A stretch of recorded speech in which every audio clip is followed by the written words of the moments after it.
You like being in the sun? Kitty, kitty, kitty. Okay, I'm going to get started. All right, come on over if you want. Okay, boys and girls, here we go. Let's get serious. All right, Chapter 3, Lesson 3, Pilgrims and Puritans in New England. For the 102 English passengers packed into the Mayflower, there was good news and bad news. After 2 stormy months at sea, they were nearing land. Unfortunately, that land was not in the northern part of Virginia, which had been their goal.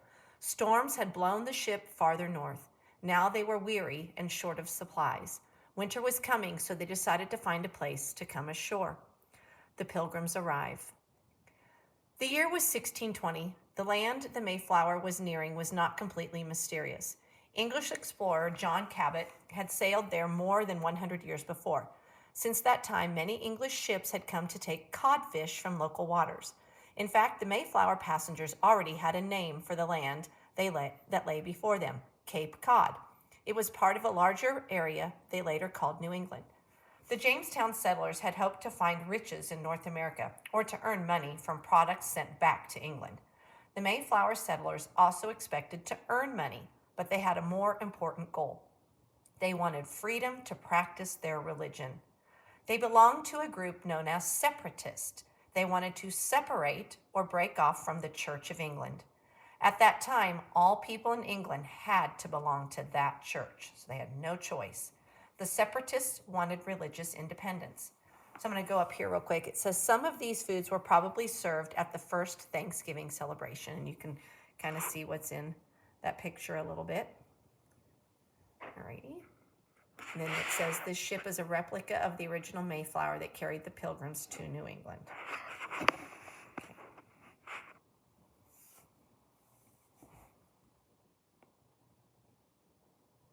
There we go. Now it's a little more clear. Because the separatists set off to build a new religious life in America, they later became known as Pilgrims. A pilgrim is a person who goes on a religious journey. Because they were on their own in an unfamiliar land, the Pilgrims decided that they needed a strong and fair government. So before they even left the Mayflower, before they got off the ship, the male Pilgrims wrote a compact or an agreement about how they would govern themselves. It was known as the Mayflower Compact. In it, the group promised to work together to make just and equal laws. No person or group would have power over the others. The Pilgrims agreed to hold town meetings at which all important issues would be discussed. Town meetings are still an important part of self-government in many New England communities.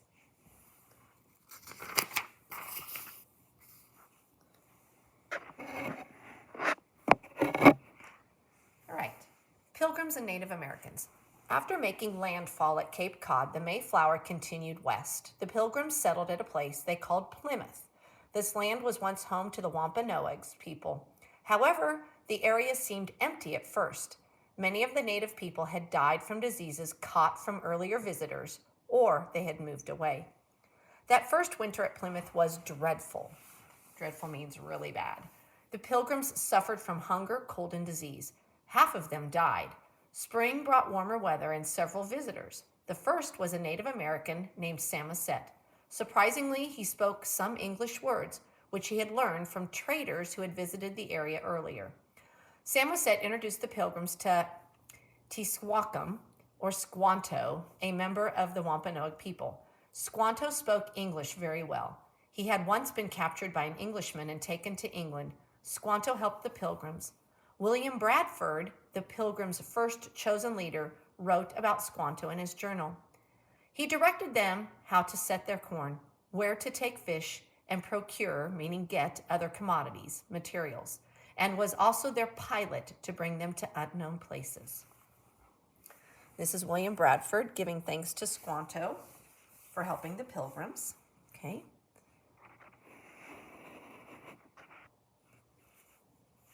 All right, so you see the two different cultures up here. There's William Bradford, there's Massasoit. This is all the differences, the Pilgrims and the Wampanoags, how they owned land, their religions, what they wore for clothing, and the food that they ate. Working and celebrating together, Squanto also served as a translator. A translator helps people who speak different languages to understand each other. Squanto helped the Pilgrims and the Wampanoag leader, Massasoit, make an agreement that benefited both groups. The Pilgrims received help starting farms and raising food such as corn and pumpkins. For their part, the Wampanoag feared attack from other native peoples in the area. They were happy to gain military support from the Pilgrims. So they're kind of helping each other both out. With Native American help, the Pilgrims enjoyed a good harvest in 1621. So in the fall, the Pilgrims held a feast of Thanksgiving. They invited their Wampanoag friends to celebrate with them. For 3 days, different than how we do it today, the colonists and Native Americans relaxed and ate together. But I will say we get 3 days off of school for Thanksgiving, so that's a little similar. The menu included the corn that Squanto had helped the Pilgrims plant. They also probably ate deer, duck, fish, pumpkin, beans, nuts, and more. It is possible that wild turkeys were on the menu too. Are you going to come over? Here, I'll let you see him now. He decided to lay down. Big belly. What you doing, bud? Huh? He loves the sun. Okay, we'll finish up, Morris. We'll get this finished. Life at Plymouth Plantation. Here we go. The Pilgrims had much to celebrate after their first year in Plymouth. They also had much work to do. It was not easy building a new life in an unfamiliar land. The Pilgrims had to work hard to grow food. Clearing trees took back-breaking effort. Planting and tending crops was also demanding. Men, women, and children worked in the fields and gardens. Plymouth was a colony of families. A number of children traveled with their parents on the Mayflower. Once on land, however, the children had little time for play. Although they did not have to attend school, young people were expected to work. Even small children ran errands or did other small chores. Older children had harder jobs. The Pilgrims grew food to feed their families. They also grew it to trade. The Pilgrims exchanged corn with Native Americans for animal furs. These they shipped to England for sale. The fur sales helped the Pilgrims pay their large debts. They owed money to a company in England that had financed the colony, given them money to set it up. Okay. Some people came to Plymouth as indentured servants. An indentured servant is someone who agrees to work without pay for someone else for a set time. In return, the servant receives food, clothing, and shelter. An indentured servant's term might last from a few months to 10 years or more. At the end of the term, so when they're done working for him, the servant is set free. He or she might receive more food, clothing, or even land. For many poor English people, becoming an indentured servant was the only way to go to America and start a new life. Church was a big part of life in Plymouth. Remember, the Pilgrims had come to America so they could practice their religion freely. Everyone was expected to take part in worship services and to follow the basic church teachings.